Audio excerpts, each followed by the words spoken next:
My name is Clarissa and I'd like to welcome you all to this first Talking Aloud event of 2018. And as you can see, I'm going to spend, I hope, no more than about half an hour talking about Trump, toilets, and one Van Gogh painting. The idea is for me to give you some of my ideas and thoughts for about half an hour, and then we'll open up for discussion and debate for about 15 or 20 minutes before everyone has to dash off back for 2 o'clock classes or meetings or whatever it is that you need to do. So, at some point in 2017, the President of the United States of America and First Lady Melania Trump asked the Guggenheim Museum in New York if they could borrow Vincent van Gogh's painting Landscape with Snow for their White House private quarters. Van Gogh's painting, there it is, Van Gogh's painting, which shows a man and his dog walking through snow-covered fields, was painted in February 1888 when, after becoming completely disillusioned with Parisian society, Van Gogh escaped to Arles in the south of France, where a few days after his arrival, he painted this image on around February the 24th. Why the Trumps chose this painting is not known, nor do we know how they arrived at the decision to request the Van Gogh. We can be reasonably certain, though, that Melania and Donald were not curled up next to each other on one of their gold-gilded couches, flicking through history of art books in search of a work that they could hang in their private living quarters. And we can be even more certain that in deciding upon this work, the Trumps were not drawing on their knowledge of the history of art. For unlike Barack Obama, who had studied the history of art as an undergraduate student at Columbia University, President Trump has no education in the history of art.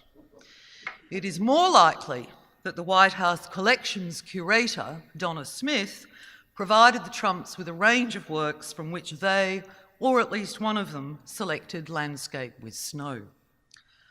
The Trumps' request was met with outright rejection in the now infamous and widely quoted email written by Nancy Spector, the Guggenheim's artistic director and one of its chief curators. And here is what Spector wrote to the White House on the 15th of September 2017. It's quite a lengthy quote, but it's worth quoting in full. "We are pleased," she begins, "that they are interested in demonstrating their support for the arts by showcasing treasures from the nation's cultural institutions.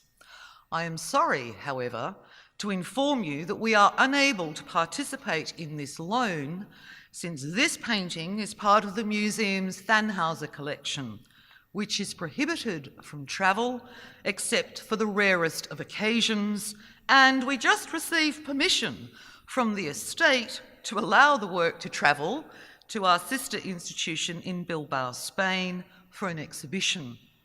I'm afraid that after its showing abroad, it will need to remain on permanent view in our Tannhauser galleries for the foreseeable future." So, having explained that this painting cannot travel 300 kilometres from New York to Washington, but that it is just about to travel several thousand kilometres for an exhibition at the Guggenheim in Spain, Spector then makes a counter-offer. She writes, and again this is a rather lengthy quote, she writes, "Fortuitously, a marvellous work by the celebrated contemporary Italian artist Maurizio Cattelan is coming off view today after a year's installation at the Guggenheim, and he would like to offer it to the White House for a long-term loan.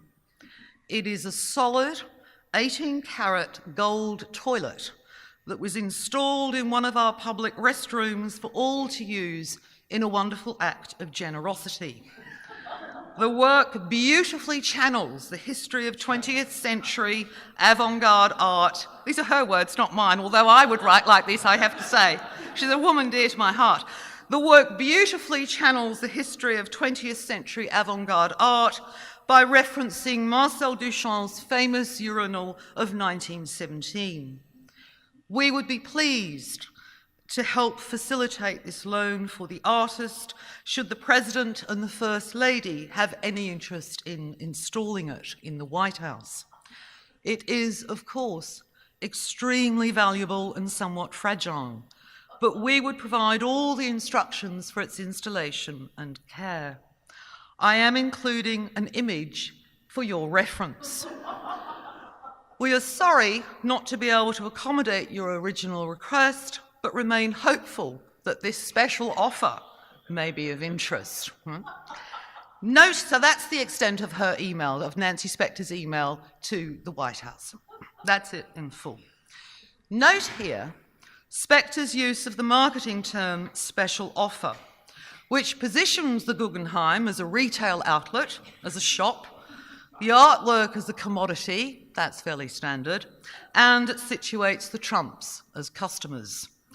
Perhaps in an appeal to the President's business background and to his view of himself as a deal breaker, this special offer, so Spector would have the Trumps believe, is a bargain that is too good to refuse.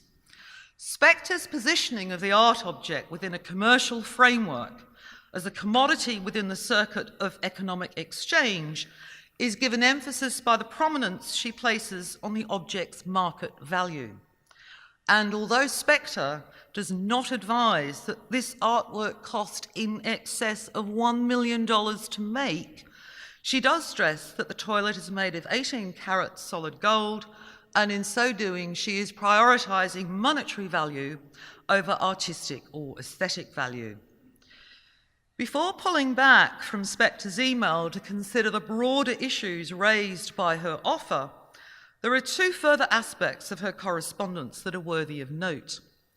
The first is that while Spector hints at the fact that this is in fact a second-hand toilet, what she does not say is that over 100,000 visitors to the Guggenheim had used this toilet over the course of the year that it was on display. So what you were looking at here is a group of gallery goers queuing up to get into the cubicle so that they can interact with the artwork that's inside.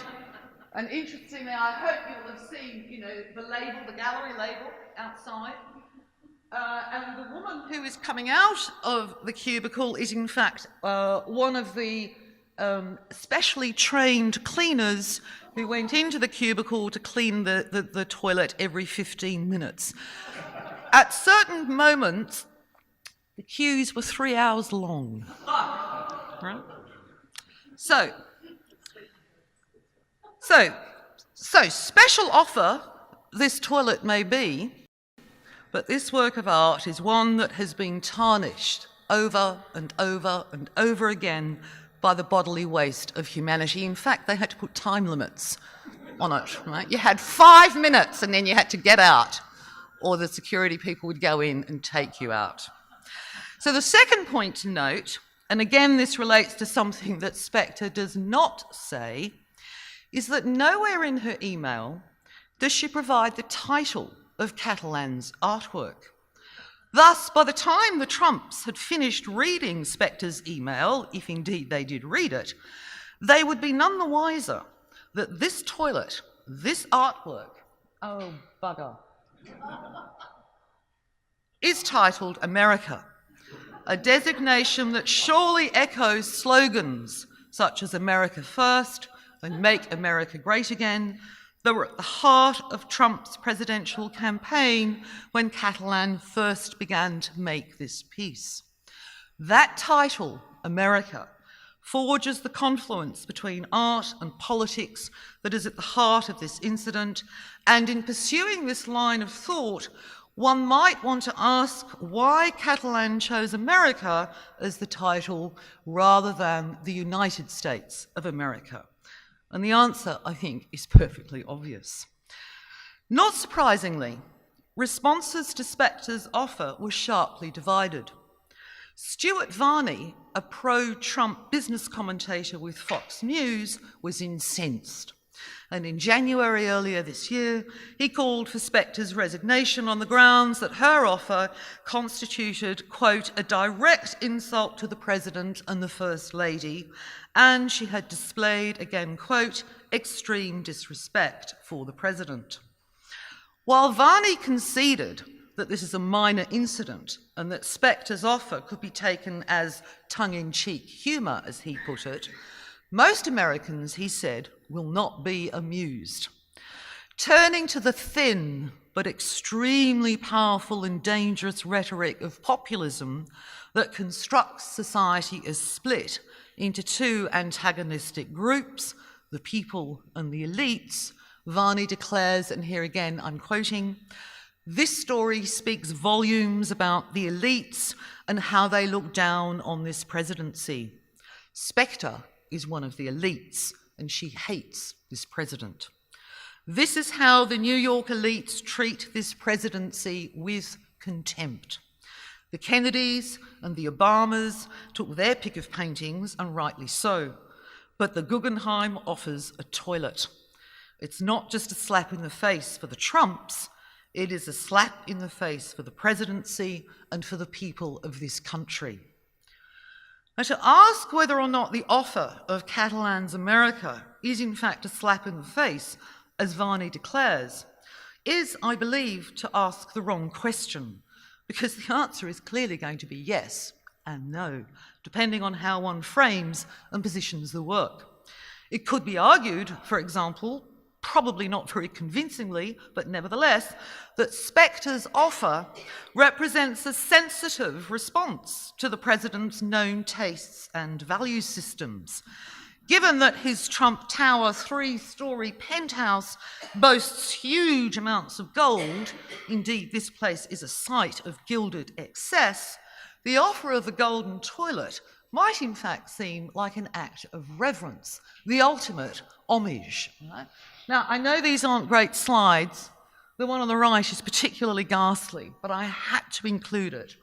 Because if you look in the back left-hand corner of there, you will see Renoir's La Loge of 1874, a brilliant, brilliant painting. This is a fake. Right? There is only one La Loge, and it hangs in the Courtauld Institute in London and has done for a long, long time. There is a smaller La Loge that Renoir painted also in 1874, but it is much, much smaller, much, much smaller. So this painting is in fact a fake. Fake news, fake art, what's wrong with that? Okay, and I suspect, having spent far too much time now looking very closely at this image, I suspect that in fact it's not a reproduction. I think they've actually gone out and got someone to paint it. And I think that because the face of the woman is diabolically awful. A reproduction, you know, a poster, just that the face would look more like Renoir's face. It's the lips in particular that are the dead giveaway. No one paints lips like Renoir, particularly on this woman. Anyway, that's enough of a sidetrack. So, what is unarguable is that the Guggenheim's refusal to loan Van Gogh's landscape with snow and their highly calculated unwillingness to counter-offer with other works by Van Gogh, or indeed similar impressionist landscapes by artists such as Renoir, Manet, Monet or Pissarro, is in itself a powerful gesture that bespeaks a politically charged disdain for the Trump presidency and a willful refusal to endow him with the status and prestige that Trump mistakenly believes will accrue from such art. Right? And that's why he's got this fake Renoir there, because he thinks it's going to bring him prestige, even if it's fake. Instead, Spector offers what she believes Trump really craves, that is, crass gold. Let's now turn for a close look at Cattelan's America and unpick the various positions that attach to the Guggenheim's offer. Some of you will know Cattelan's work from Paolo Sorrentino's cinematic television series, The Young Pope, in which Jude Law, who I have to say I'm not a great fan of, but here I am, he brilliantly portrays Pope Pius XIII. It's an astonishing series. Do watch it. And if you watch nothing else, get onto YouTube and watch the opening credits, because those credits end on Cattelan's The Ninth Hour, this sculpture that you can see in the foreground of this gallery space. And it is a sculpture portraying Pope John Paul II clinging to one of his papal crosses while being crushed by a meteor that appears to have fallen from the heavens.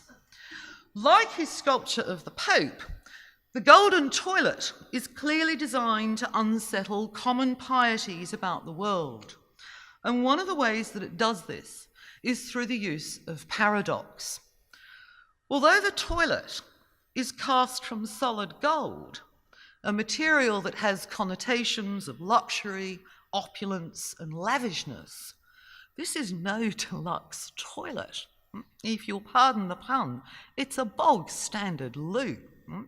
In fact, in comparison to some high-tech Japanese toilets, which come with an array of heating elements, spraying functions, air plumes, drying functionality, lighting and musical options, or even now with medical monitoring features, it's true, and I believe the very latest thing that is now being built into Japanese toilets is video games where certain kinds of evacuations prompt the game that you can play, right?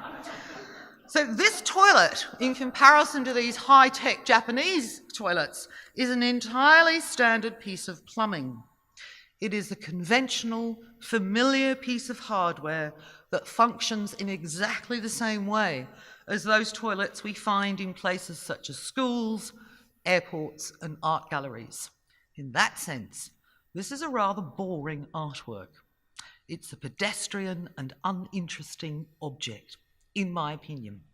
But this is not just a receptacle for human waste. It is also a work of art that has been installed as a temporary, highly interactive exhibit in a public bathroom in a landmark building on Fifth Avenue, designed by the great architect Frank Lloyd Wright. The point of Cattelan's toilet is not the defilement of the gallery, as one might imagine, because that's all been done before, and Cattelan well knows it. Now, I'm going to whiz through some of these images very, very quickly, just to give you some sense of how ubiquitous toilets are in art. So I'm going to move through these quite quickly, but if you want to interject or ask questions, please don't hesitate. So, the point of Cattelan's toilet is not the defilement of the gallery. That's all been done before, and Cattelan knows it.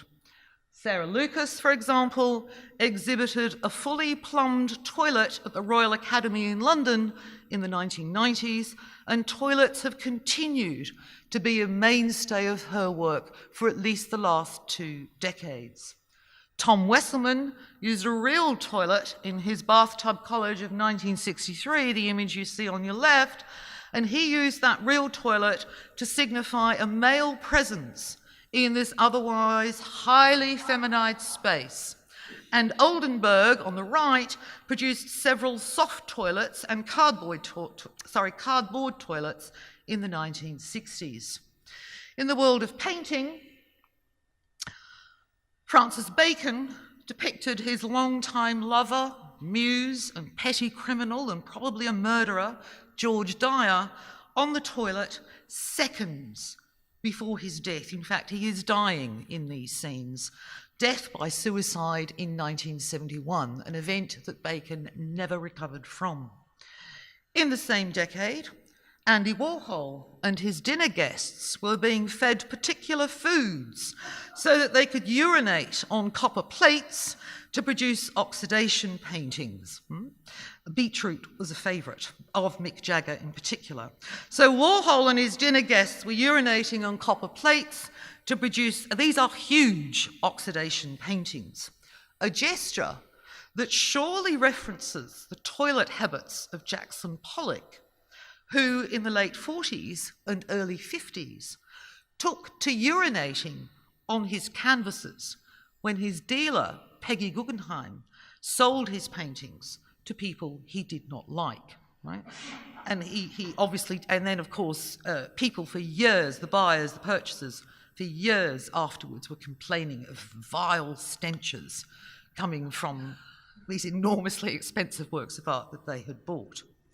Perhaps the most notorious of these scatological type work is a piece, well, several pieces in fact, by Piero Manzoni. In May 1961, Manzoni produced 90 tins of his own excrement, and throughout the 1990s, Sherry Levine, oh, there it is. Sorry, did you get the Manzoni or did I flick past it? So he produced 90 of these over the course of May 1961. These now sell for enormous amounts of money. They are sealed. No one's quite sure what's in them, but we suspect it's nothing actually, just dust. And then throughout the 1990s, Sherry Levine made a number of gleaming urinals. She made many, many urinals that pay homage to what is perhaps the most important artwork of the last 100 years, the work that you can see on the right, Marcel Duchamp's Fountain. And it is this work to which Spector refers in her email and which Cattelan very obviously references in America. In the end, though, Cattelan's America remains what it is, a toilet, albeit a gold toilet. Whereas Duchamp's Fountain is materially the work on your right. Let me just explain a little bit here. So this is I don't want to be giving a major history of art lecture here, but so Duchamp submitted this urinal in 1917 in New York to the Society for Independent Artists to be exhibited. The object was rejected for inclusion in the exhibition. Within a couple of days of that rejection, the object, the urinal, the fountain, found itself in Alfred Stieglitz's photography studio. Stieglitz and Duchamp were very good friends, and Duchamp probably took the fountain to Stieglitz's studio, where, fortunately, Stieglitz took a couple of photographs of the work, and this is the most famous of those photographs. It's a photograph of the urinal that they have put on a pedestal against one of Stieglitz's paintings. Subsequent to that photograph being taken, the object was lost. It's gone. It disappeared from history. But Duchamp very kindly allowed his dealer, Arturo Schwartz, in the 1960s to make what we now call replicas of the original fountain. Right? So that's the only known record. The Stieglitz photograph is the only known record of the actual original fountain, the original urinal. All other works, such as this one on the right, are very, very good, faithful replicas. All right? So I don't quite know how I got onto that. But the other thing to note here, of course, is that it was with the taking of this photograph that Duchamp began to refer to this work as Madonna of the bathroom. Because, I'm just looking for a stick, you can see that kind of shroud white object in there, that shadow that's in there. According to Duchamp Stieglitz, it resembled the Madonna, the pure virginal Madonna. Inside, a used toilet. Probably used. There's some debate about whether this was second-hand ready-made or a new ready-made, but whatever. There it is inside a toilet. Okay, so there's all sorts of interesting avenues of thinking that surround that. So, in the end, Cattelan's America remains what it is, a toilet, albeit a gold toilet. And whereas Duchamp's Fountain is materially and conceptually, at least in my opinion, a brilliantly enigmatic work of art, and for that it will always remain a permanent fixture in the history of art canon, Cattelan's America would, I suspect, have faded into oblivion were it not for the events that surround it. Perhaps the real significance of this work has less to do with the actual art object than with the exchange that the Guggenheim had with the White House. In closing, how am I going for time? Am I doing well? Oh, exceptionally well. This is very unusual. In closing, let me leave you with this thought. Of course, it is true that this object of Swiftian scatology operates as a powerful symbol of the excesses and inequalities that scar our society and of the increasingly outrageous economic disparities of 21st century capitalism. Nowhere, again, at least in my opinion, nowhere are those disparities more glaring and more monstrous than in the grotesque art market, where contemporary art is being bought and sold for lunatic prices by oligarch collectors. The real sting in the tale, though, is that you and I find meaning in such work. We gladly look at art that costs millions and we enjoy it, even artist shit. Then again, perhaps the opportunity to interact with this artwork, to literally urinate or defecate on this artwork, is more a rejection and defilement of the culture of capitalism in the art market than might first appear. And therein, I think, lies the paradoxical power of this otherwise rather tame, boring, and not so provocative artwork. If an art student made that for me to look at and mark, I'd probably fail it. Thank you.